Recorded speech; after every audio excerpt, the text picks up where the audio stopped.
হবিগঞ্জে battery চালিত easy বাইকে যাত্রী ওঠানো নিয়ে দুই এলাকাবাসীর মধ্যে সংঘর্ষ হয়েছে।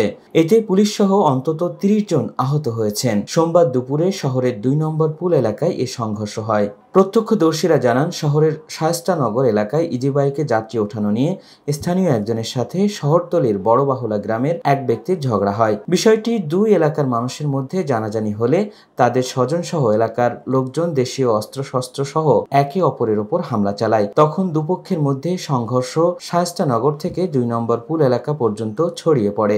এতে পুলিশ সহ অন্তত ৩০ জন আহত হন।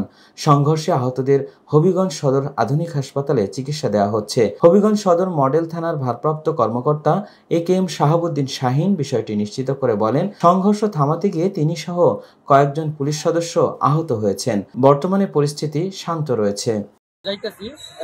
তারা একটা কোনা এটার মধ্যে লাইট দিতেছে ৩ জন মিলে। ওরা বলছি ওরা যেগুলো লাতালাইতে করতেছে, আমি যেভাবে আইসি গাড়ি করলেন এটা যদি একটা দুর্ঘটনা হইতো, যাতে আমি এটা ড্রাইভার করলাম বিপদ হওয়ার মধ্যে তারা আমার ২-৩ জনে ধরার মধ্যে আমি নামতেও চাইছি, তখন আমার কিল মাইরা মাথা পাঠাই আমার গাড়ি বন্ধ হয়ে গেছে।